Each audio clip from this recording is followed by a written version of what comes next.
Joshua chapter 23. Joshua's charge to Israel's leaders, verse 1.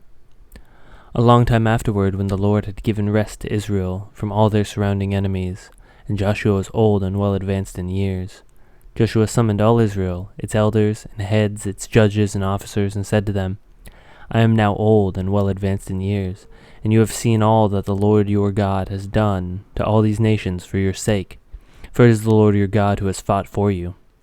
Behold, I have allotted to you as an inheritance for your tribes those nations that remain, along with all the nations you have already cut off, from the Jordan to the great sea in the west.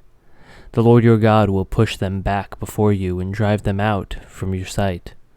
And you shall possess their land just as the Lord your God promised you.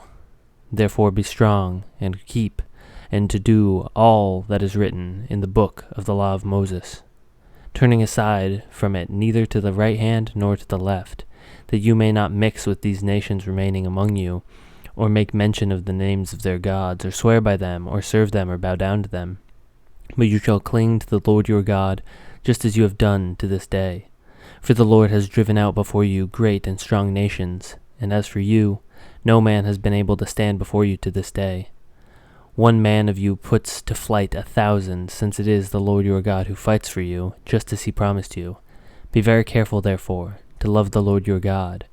For if you turn back and cling to the remnant of these nations remaining among you, and make marriages with them, so that you associate with them, and they with you, know for certain that the Lord your God will no longer drive out these nations before you, but they shall be a snare and a trap to you, a whip on your sides and a thorn in your eyes, until you perish off this ground that the Lord your God has given you. And now I am about to go the way of all the earth, and you know in your hearts and souls, all of you, that not one word has failed of all the things that the Lord your God has promised concerning you. All have come to pass for you. Not one of them has failed. But just as the good things that the Lord your God has promised concerning you have been fulfilled for you, so the Lord will bring upon you all the evil things until he has destroyed you from off this good land that the Lord your God has given you, if you transgress the covenant of the Lord your God which he commanded you, and go and serve other gods and bow down to them. Then the anger of the Lord will be kindled against you, and you shall perish quickly off the good land that he has given you.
you.